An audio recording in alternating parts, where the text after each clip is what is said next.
Hello friends, welcome to our channel Mechanical Motivator.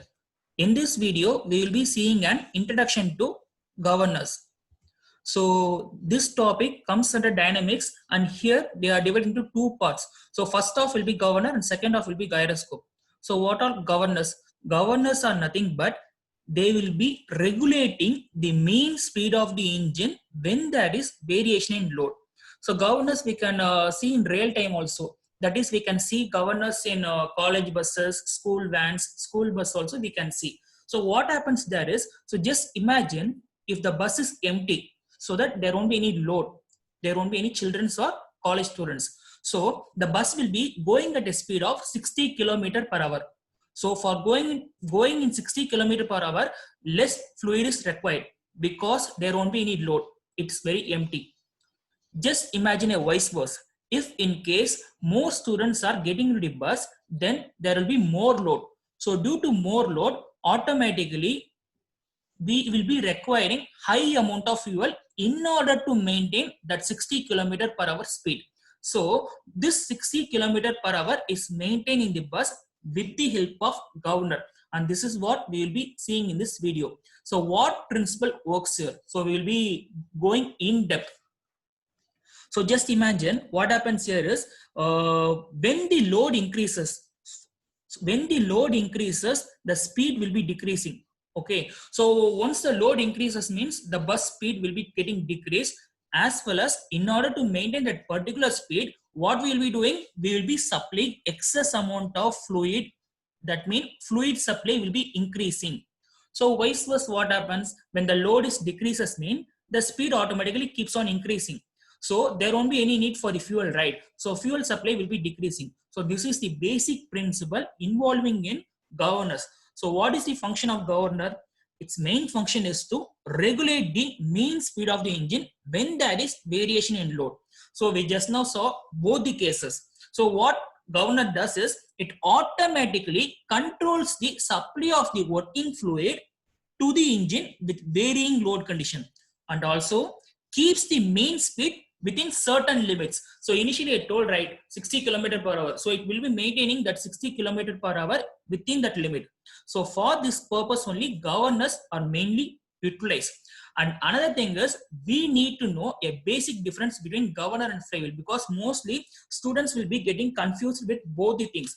So governor and flywheel. So flywheel, what principle is happening is, flywheel actually what it does, it will be storing the energy, right? So flywheel in the engine is entirely different from the governor. It controls the speed variation caused by the fluctuation of the engine turning moment during each cycle of operation. So don't just confuse or mess up, just try to understand. In a 4-stroke engine means we'll be having 4-stroke, right? Suction, compression, power and exhaust. So only in the power stroke we will be generating more power, and that using that the remaining stroke will be moved on. So same thing, actually what happens is only in power stroke the power is generated, and remaining 3 stroke there won't be any power generation. So what happens due to this, there will be a variation in the load at that point. So what flywheel does is it already stores energy, right? Stores power, right? So what flywheel does, it maintains the variation in the turning moment and it reduces the fluctuation to a minimum. Fluctuations will be there, but it will be reducing it to a minimum thing. So this is the basic difference between governor and flywheel. So now we'll be moving on to the types of governor. So there are 2 types of governor. One will be centrifugal governor and inertia governor. So we will be studying in detail regarding centrifugal governor. And inertia governors, there won't be any much content. I mean, in our syllabus, we will be focusing only on centrifugal. So why we are not going for inertia governor is, actually what happens there, mostly we won't be using inertia governors. The main reason is there will be huge amount of mass or weight. So due to this reason, we are not going for inertia governors. We will be going only for the centrifugal governors. So in centrifugal governor, what happens? They are mainly preferred because they are light in weight, and also the centrifugal governors are mainly based on balancing of centrifugal force on the rotating balls. So this is the basic principle. So centrifugal governors mainly works on the principle of centrifugal force. So just we will be seeing the classification. So have a classification here. So centrifugal governors. So centrifugal governors are divided into pendulum type and loader type. Under pendulum, what we will be having watt governors. So these watt governors are all outdated ones. So old version.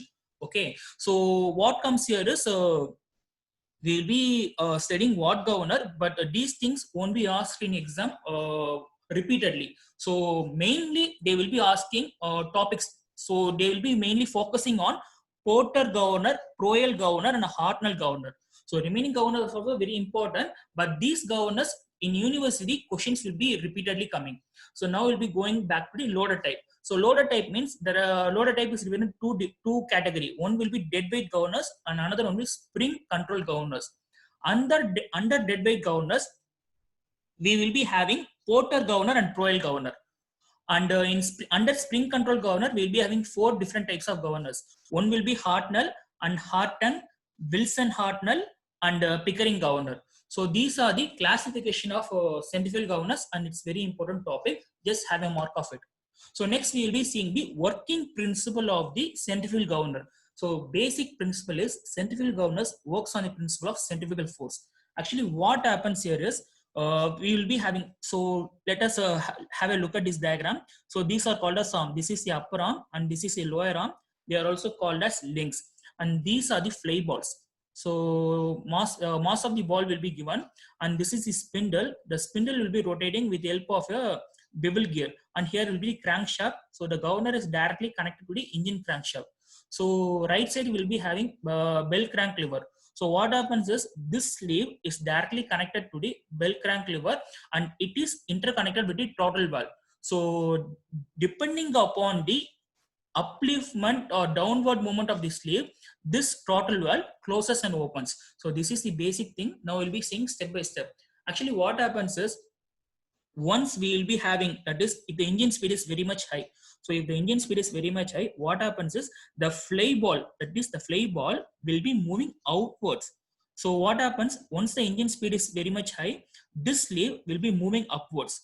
So the sleeve will be moving upwards. So automatically what happens, the fly ball will be moving outwards due to the centrifugal force. So automatically what happens is once if the engine speed is reached to a particular limit, means the throttle valve will be closed and the speed will be maintained. And once the throttle valve closed, means what happens, the fuel supply will be reducing, right? So once the throttle valve is closed, means the fuel supply will be reducing. So what automatically what happens, the engine comes back to its original speed. So this will be keep on going. And once the engine speed gets down, once the engine speed gets below the normal position, what happens, the fly ball will be moving inwards. It will be moving towards the spindle and automatically the sleeve will be pushed downwards. Once the sleeve is pushed downwards, this throttle valve opens. So once the throttle valve opens, means automatically fluid will be coming inside. So this is the basic principle, and this will be keep on going cyclic, and it will be maintaining the mean speed of the engine. Ultimate purpose is the engine speed has to be maintained. For that purpose only, we are using governors, as I said in introduction. So this is the basic principle of working principle of centrifugal governors. So next we'll be moving on to the watt governor. So this is the basic diagram of watt governor. So all the governors, the working principle is same. Only thing is the arrangement and setup alone varies. So we'll be seeing 2 to 3 types of governor in upcoming videos. So basic principle of the governors is same for everything, but the only thing is the arrangement or setup is alone different. So here same thing, we'll be having a fly balls and these are the arms, right? And here this is the spindle. So height of the governor means it is a vertical distance from the center of the ball till the point where both the arms meet. So this we will be calling as height of the governor. And in the actually in second diagram also they are represented, right? So watt governor, this is his sleeve and these are the arms. So everything is same. Whatever we saw previously, the same thing holds good for all the diagram. So there will be only small and slight variations and deviations. So we'll be seeing, right? So next we'll be seeing so same watt governor. This is the simplest form of centrifugal governor, and we will be seeing some notations. So M means mass of the ball. So small m means mass of the ball. It's in kg. and W is the weight of the ball in Newton. So M into G.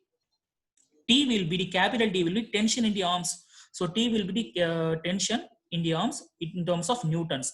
So omega is the angular velocity of the arm. So omega means angular velocity of the arm and ball above the spindle axis, and it will be represented by radian per second.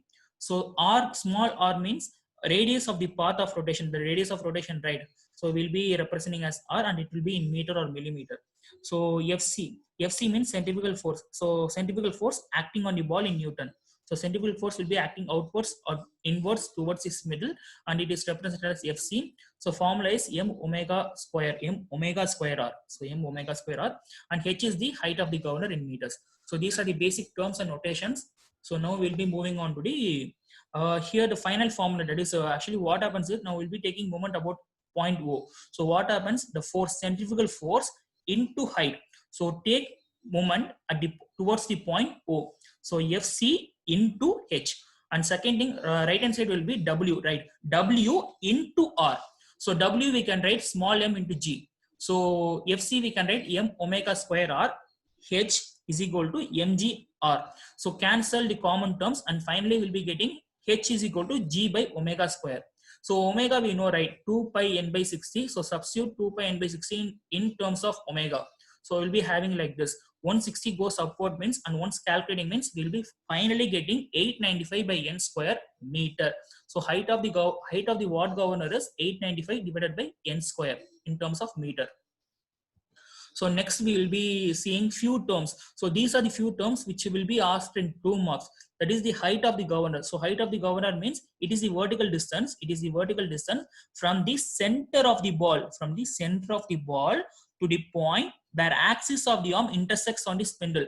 So it is a vertical distance from the center of the ball till the point where the axis of the spindle meets the arm. So these two arms meet at a particular point, right? So we'll be fixing that point, and this is the height of the governor.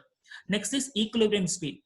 It is the speed at which governor, ball, arms, everything will be in complete equilibrium. So complete equilibrium means its equilibrium speed.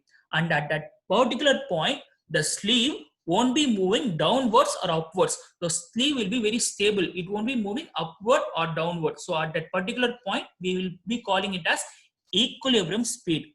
So next one will be mean speed, right? Mean equilibrium speed. So it is the speed at which the ball and the sleeves will be at mean position. So next will be maximum and minimum equilibrium speed. Maximum means we'll be having maximum radius of rotation of balls. Minimum means we'll be having minimum radius of rotation of balls. So last but not least, sleeve lift. So sleeve lift is nothing but it is a vertical distance which sleeve travel due to the change in the equilibrium speed. So just imagine practically when we are having an apparatus, actually there will be a needle indicator, like small thing, an indicator, there will be a needle. So what happens is once the sleeve lift means automatically the needle will be moving upwards, and there will be measurement 1 centimeter, 2 centimeter, 3 centimeter, and depending upon that we can easily calculate the how much centimeter or in terms of meter the sleeve has lifted. We can easily calculate. So actually in this video we have saw an introduction to governor. In case if you are having any doubt means you just type in the comment section. If you want me to talk on any other particular topic means just type in the comment section, or any other particular subject also you can also type.